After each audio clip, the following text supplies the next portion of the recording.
The child's handprint was on the inside of the windshield, still warm. Jimmy slammed the brakes so hard his rig groaned like it was screaming. He hadn't picked up a hitchhiker. He was alone. And yet, tiny prints, 5 fingers, fogged the glass from the inside. Behind him, in the rear view, a face flickered in the mist. Eyes glowing pale like a cat's. It was only the beginning of the night. And he still had 200 miles of desert left to cross. That I've driven across every inch of Nevada, seen dust storms rip the sky open, seen drunks dance in front of headlights in Barstow, seen coyotes run beside me like ghosts. But that night, on Route 93 heading toward a drop in Phoenix, I saw something I will never talk about over coffee. My name's Jameel Khan, Jimmy to the other drivers. Afghan-American, born in Jersey, raised in trucks. My route that week was simple: refrigerated freight, electronics mostly, sensitive cargo, nothing spooky about it. Left Vegas around 10:45 p.m. I had done this run 100 times. Same fuel stops. Same playlists. Same rest zones. But that night, something followed me. The weirdness started right outside Alamo. My GPS rerouted suddenly. Said, faster route available, and I tapped accept without thinking. That shortcut took me off the main highway and onto a back route I'd never touched. A narrow, cracked strip of asphalt winding through nothing but Joshua trees and dead silence. 20 minutes in, my radio hissed. Not static. A whisper. Turn back. I froze. Turned the knob, checked the channel. Nothing. Just static again. Could have been cross-frequency from a sheriff's mic. Could have been sleep deprivation. But then the air in my cab dropped cold. Ice cold. Like I'd opened a freezer. I reached for the climate control, but the digital panel was dead. My mirrors began to fog from the inside. Then I saw her. A girl, couldn't have been more than 7, standing on the side of the road in a white dress, waving. Not panicked. Not crying. Just waving. I swerved, heart pounding, and glanced in the mirror. She was gone. I pulled over hard, got out, flashlight in hand. No footprints. No sound. The desert was silent except for my own breathing and the ticking of the engine cooling. That's when I saw the handprint. Inside the windshield. Too small to be mine. I backed up, got inside, locked the doors. I'm not the kind of man who gets spooked easy, but I whispered Ayatul Kursi under my breath. My mama taught me to read it when I was a boy. She said, no matter where you are, that verse walks with you. I kept driving. 10 miles down, fog rolled in like a flood. I slowed to 35. Could barely see past my headlights. Then my trailer shook. Hard. Like something slammed into it from behind. I pulled over again. In 01. This time, I didn't get out. I watched through the side mirror as something tall, taller than a man, moved between the lights. Long limbs. Thin. Barely there. I shifted into gear and floored it. My rig roared down the road like a freight train. I didn't look back. Then came the voices. Children. Laughing. From the sleeper cab. I hadn't let anyone in. That door never opened. But the sound was right there behind me, clear as if a kid was playing with my bunk curtain. I flipped the dome light on. Empty, but on the little curtain window, drawn in condensation, was a word, stay. My knees went weak. I almost jackknifed the whole truck, pulling to the shoulder. I don't even remember stopping. Just praying. Loud. Ayatul Kursi. Surah al-Falaq. Everything I knew from heart. It stopped. Like someone unplugged the nightmare. The temperature rose. The fog cleared. My radio clicked back to life and started playing Johnny Cash like nothing ever happened. I made it to Phoenix by morning. A mechanic at the depot asked if I'd been through the long black stretch. I said yeah. He looked me dead in the eye and said, "You're lucky you came out the other side." I asked him what he meant. He just pointed to the windshield. The handprint was still there. Zayd Collins was the kind of guy you wouldn't expect to believe in ghosts. Pre-med, atheist. Georgia-born, logical, grounded, didn't even flinch during horror movies. But everything changed the week he went back to his family's old farmhouse in rural Alabama. The house had been in the Collins family for nearly a century, passed down from Zayd's great-grandfather who worked the cotton fields and built the place brick by brick. But after Zayd's grandmother died, it sat empty for years. No one wanted to live there. Not after what happened to Zayd's uncle Micah. They said Micah lost his mind one summer. Claimed he heard voices. That he saw his dead mother at the top of the stairs. That something lived in the attic and whispered his name while he slept. Then one night, he just disappeared. No goodbye, no forwarding address. Only thing they found was his phone on the front porch, still playing a voicemail of someone breathing. No one ever spoke of it again. Zayd didn't believe in all that. Not really. But when he needed a quiet place to study for his MCAT, the old house was free. So he packed his textbooks, drove 5 hours from Atlanta, and moved into the farmhouse for 1 week. First night, everything was fine. Dusty. Cold. But quiet.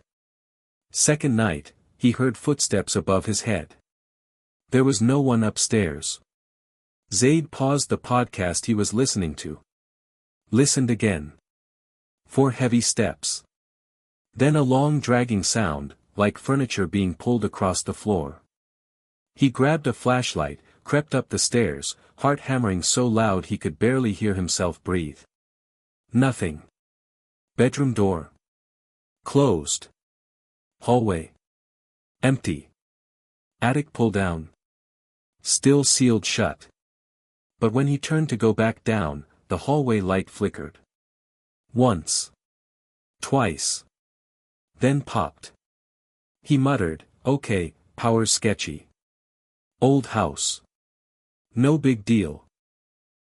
Still, he didn't sleep that night. Third night, it got worse. He was lying in bed when he felt the weight. At first, just a slight pressure at his feet. Like a cat curling up on the blanket. But heavier. Human heavy. He kicked off the covers and sat up fast. No one. But the room was cold. Ice cold. Like someone had opened a freezer beside his bed. Then came the sound, faint at first. A wheeze. Like an old man trying to breathe through water. It was coming from the corner near the closet. He turned on his phone's flashlight. The closet door was open. He hadn't opened it. The air was so heavy, it felt like drowning. Zayd got out of bed, heart in his throat, grabbed his keys, and ran out of the house in nothing but socks and boxers. He sat in his car until the sun came up. That morning, he called his father. He expected him to laugh. But there was silence on the other end. Then his dad said, "Did it look like your uncle?" Zayd blinked. "What?" His father sighed. "Did the thing staring at you have Micah's eyes?" Zayd hadn't told him anything about being watched. He hadn't even said what corner of the room the sound came from. "How did you know it was watching me?" Zayd asked. His father was quiet again. Then. "I told your uncle to stop sleeping in that room. I begged him. He said it liked to sit in the closet. That it never blinked." Zayd packed his things and tried to leave that day. But the car wouldn't start. No crank. No click. Battery fine. Engine clean.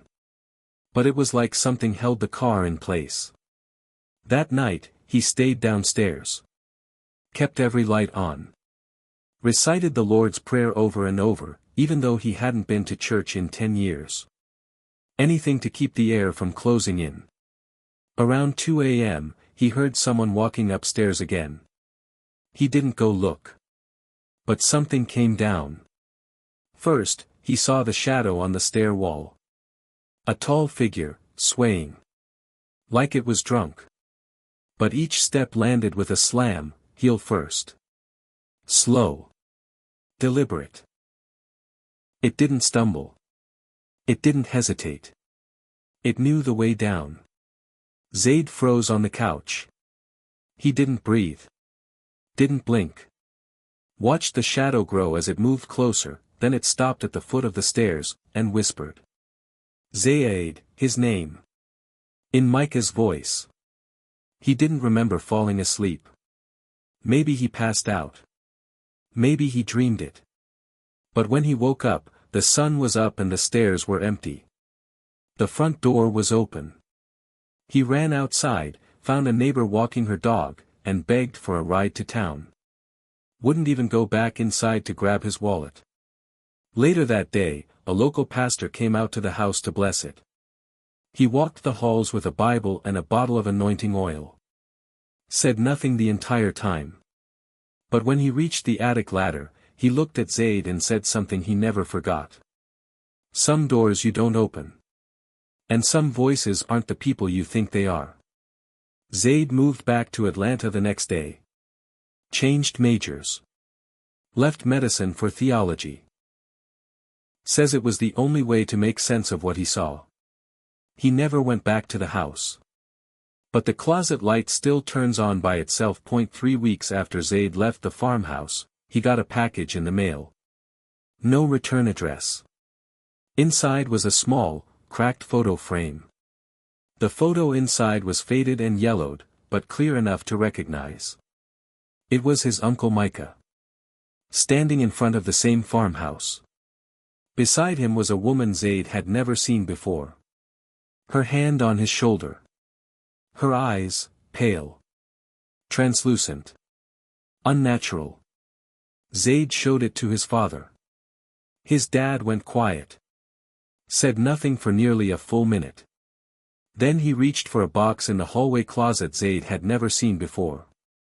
Inside were letters. All written in Micah's handwriting. Most of them unread. Sealed. The last one wasn't. It read. They keep saying her name was Ruth. That she died here long before we moved in. But I've seen her. I don't think she ever left. I don't think she can. Zayd's father buried the photo. Burned the letter. Told his son to stop asking questions. But Zayd didn't.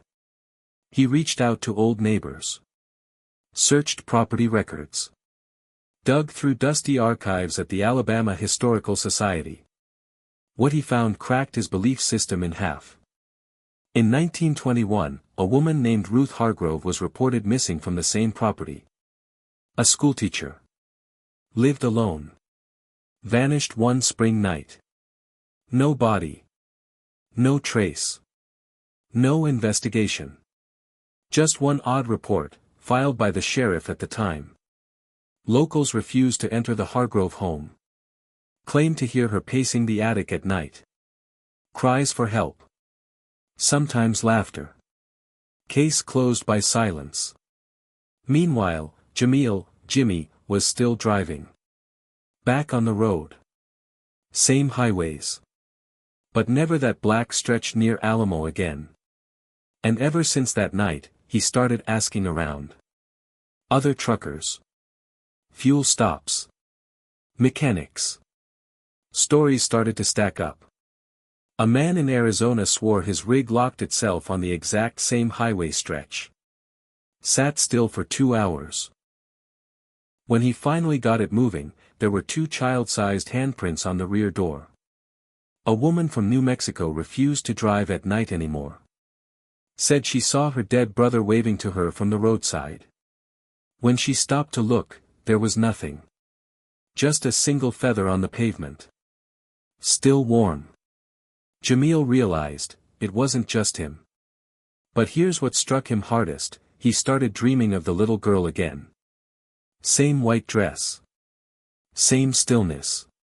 Only this time, she wasn't waving for help. She was pointing. Pointing behind him. Every single dream. Same motion. Her eyes locked on his. Hand raised. Finger extended. Not toward him, but toward the back of his cab. It chilled him. Until one night, he pulled over on instinct. Opened the sleeper. Found a photo that had never been there before. It was his own sister. She had died when they were both young. In a car crash. He hadn't thought of her in years. Hadn't visited her grave. Hadn't said her name. He cried in that sleeper cab for an hour. Then he whispered, "I'm sorry." And for the first time in weeks, he felt warm again. 2 lives. 2 encounters. 1 message. Zayd eventually returned to the house with a team of scholars and spiritual leaders. They didn't try to remove anything. No shouting. No salt circles. They simply said prayers of peace. Not for themselves. But for her. They found bones in the attic floor. Buried beneath old boards. Confirmed by the county coroner, nearly a century old. Female. Zayd never sought fame. Never published the findings. But he kept one photo. Of the house. Lit by morning light. Windows open. Curtains moving gently in the wind. Like someone inside was finally, breathing easy. Final reflection, to the viewers, in the voice of the narrator. If you've ever felt something watching you, ever heard your name in an empty room, ever caught the shape of someone in your peripheral vision, only to find nothing there, don't jump to fear. Sometimes it's not darkness. Sometimes it's memory.